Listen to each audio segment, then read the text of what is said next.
What is up, everybody? It is Alex from Heavy New York, calling from the quarantine zone again. This time we are here with Kyle of Undeath. Great to be able to talk to you today, man. Thanks for being here.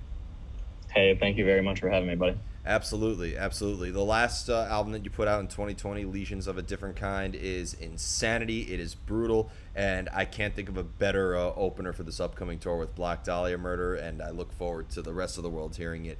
What was like the sort of thought process behind the making of this album? Was there kind of like a goal that you had in mind? Was there kind of like a preconceived idea, or was there like a lot of experimentation and improv involved? Well, I mean, we're going back a little bit now, but I think, I don't know, for goals, really the goal on that album was just to like get it done. uh, Not that we were like really rushed or anything, but we wanted to, get it out there and everything. And there was sort of like a deadline to be met. And I don't know, we just wanted to write some banging ass songs. I think we really achieved that on some of the more songy songs like the title track and like Suitably, Acidic Twilight Visions. Like I love a good death metal song with like a banging chorus. So that's kind of like what we wanted to do. Death metal has like evolved so much over the years from, who would have thought that in the eras of the Cannibal Corpse we would also hear like a melodic side of death metal like At the Gates, and we'd hear a technical side of death metal. Like there's just been so many aspects. I mean, was there sort of like reference material that you and the rest of the band were kind of looking at that you sort of cited as like a reference point for the making of this? Absolutely. I feel like, if you just boil it all down, there's like a ton of it, obviously. And if you boil it all down, it's just got to be like extreme. Because if it's not extreme, then it's not really like, I don't know, you know what I mean? So like, and I mean like probably like physically to play extreme. And then low tuned. I don't want to say we just take like only influence from like only the 90s bands and shit like that. So I don't know. I don't even know, dude. Was there a certain reference point? Not really. I mean, we're not like a widdly sweepy band. Just because I don't know. Sometimes I just feel like those songs don't really come out the best, but that's not always true because Necrophagus has tons of amazing songs and they fucking widdly woo all the time. Yeah. And I mean, again, like it's evolved so much, but I also think there's been kind of like a resurgence of like this, like the new school, old school with Gate Creeper. I feel like really starting it, and then bands like you guys, as well as like Frozen Soul, and so many others, Creeping Death. So like, it almost seems like that the classic death metal sound is almost like on a resurgence in a way. Oh, definitely, dude. Totally. I mean, it's a great sound, and it kind of did go away for a bit, so. Yeah. Now, do you think I'm probably asking this a little too far in advance, but do you think that for Legions of a Different Kind that this is a sound that you want to stick with, or do you like is it a good representation of the direction that the band is going into from here on out, or is there going to be a little bit more experimentation in the future? I don't know. Well, I mean, the second album is done and recorded and everything.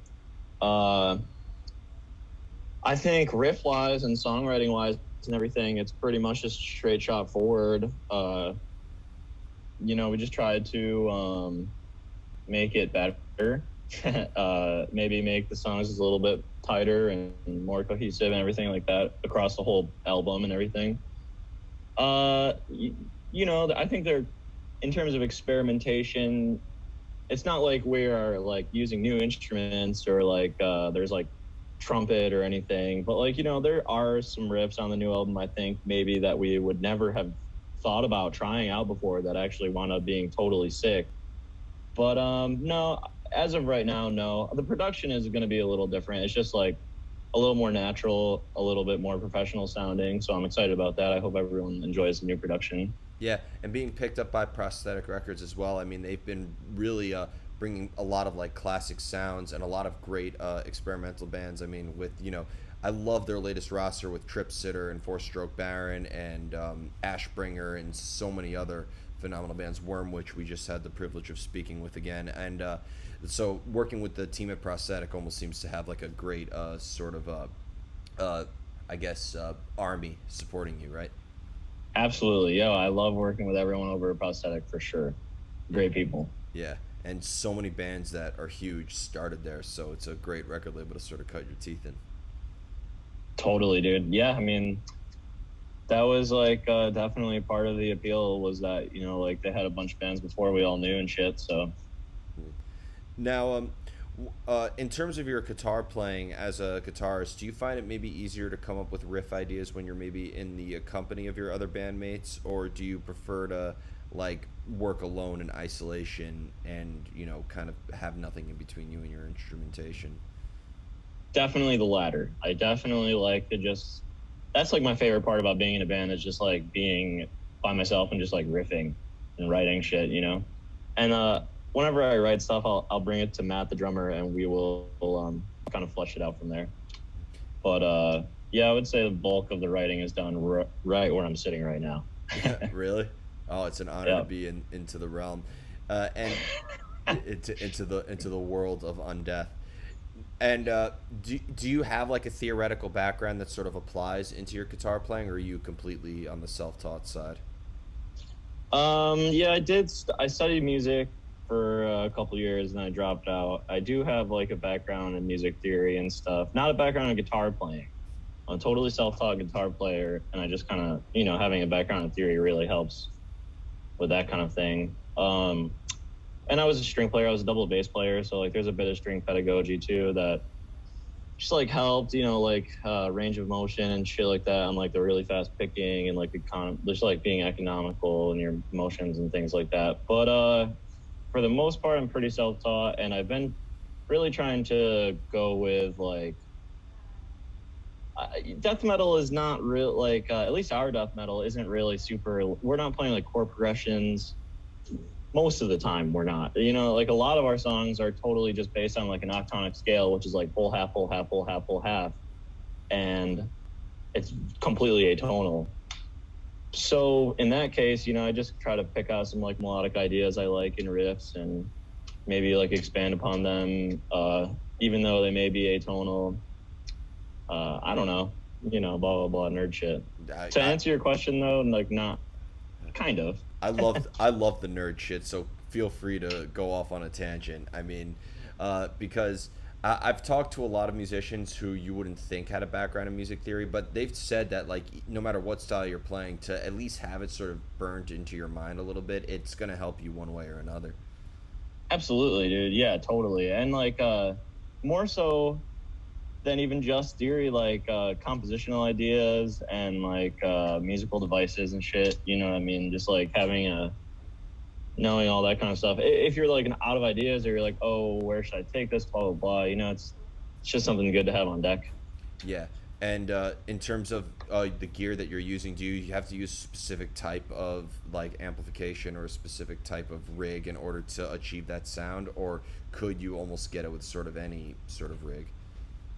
I want to say that as long as it's got distortion, it's probably fine.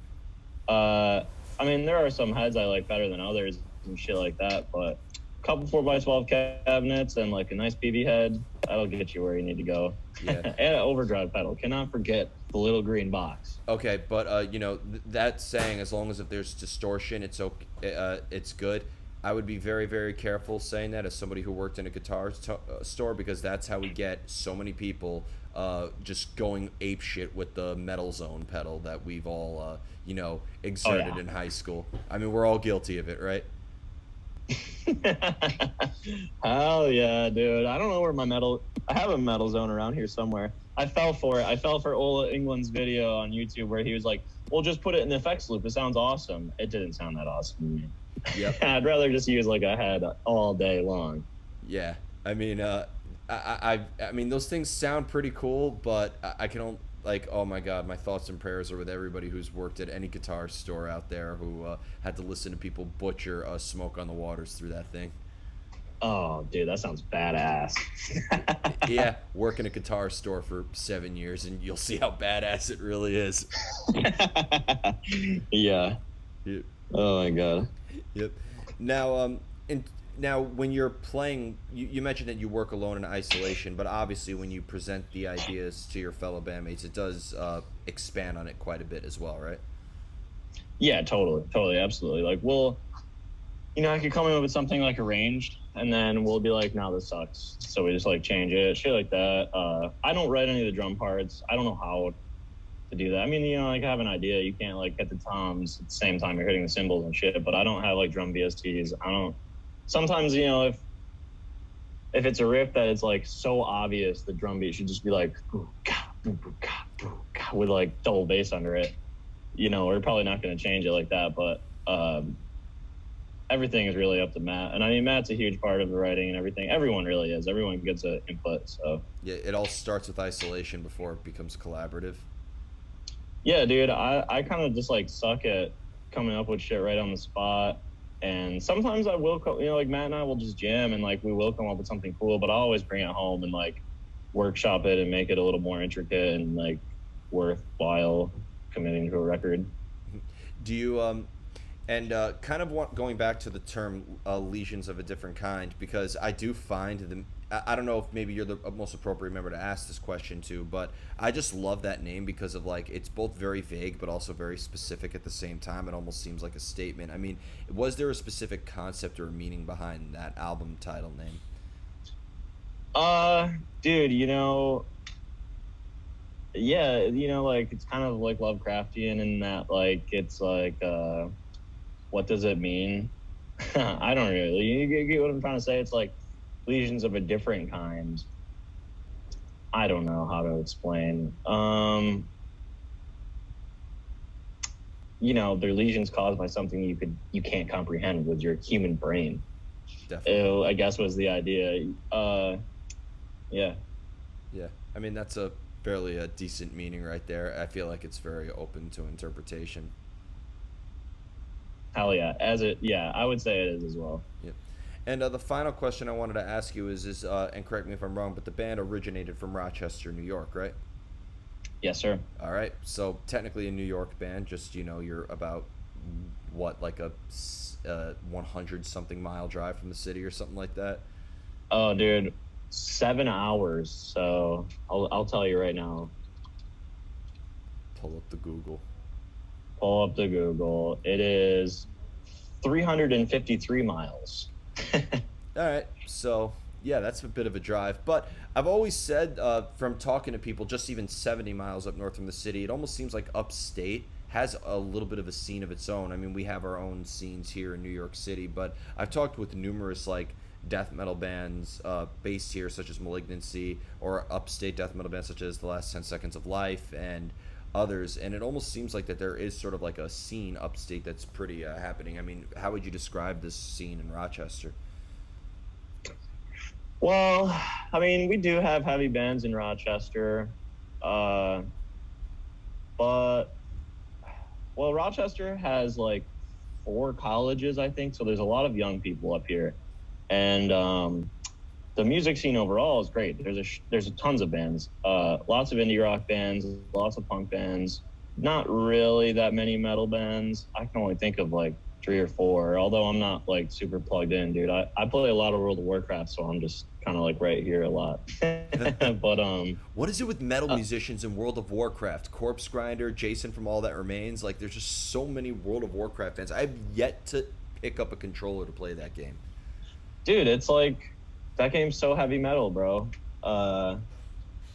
It's fucking great. Well, at one time too, it was like a massive zeitgeist. I feel like everyone was playing. So yeah. But it's a fun game. But the scene, dude, I don't know. Just like there's lots of music happening. Not all of it's super heavy, but like shows are pretty well attended. We got some good venues up here. It's a chill spot. I really like Rochester. Being that you're like, have you always been kind of like the black sheep in the scene?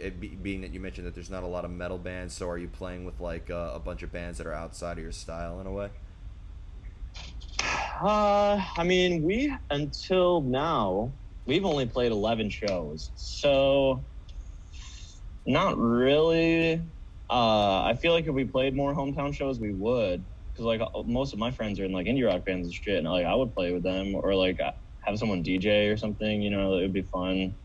But we have played a couple shows. I mean, outside of our style, even like metalcore shit, I would consider like way outside of our style. So in that regard, yes, we do. Yeah. Well, metalcore and death metal is a better combination than what people think. Agreed. And honestly, dude, if it's heavy music with harsh vocals and people are out there to mosh, I just don't really care. I'll play with whoever. Fair enough. So before we go, I want to thank you so much for your time today. Legions of a Different Kind is out now, knocking on wood, but we got the upcoming tour with Black Dahlia Murder, Carnifex, Rivers of Nile. It's going to be an epic day. After the Burial's also on it. Is there just anything else that you would like to promote for Undeath, like when we could be expecting some new music or anything else you'd like to plug? Well, my phone fell over. So aside from plugging your phone, anything else? Yeah. Oh, what do I want to plug? I don't know. Go to undeathmetal.com. That's our website. Got some merch on there. Got some merch on Holy Mountain and shit. New album next year. That's it, my friend. Really, I thank you very much for having me on. Anytime. Everybody, we are here with Undeath. Be sure to check out Legions of a Different Kind. This is Alex from Heavy New York. We will see you next time.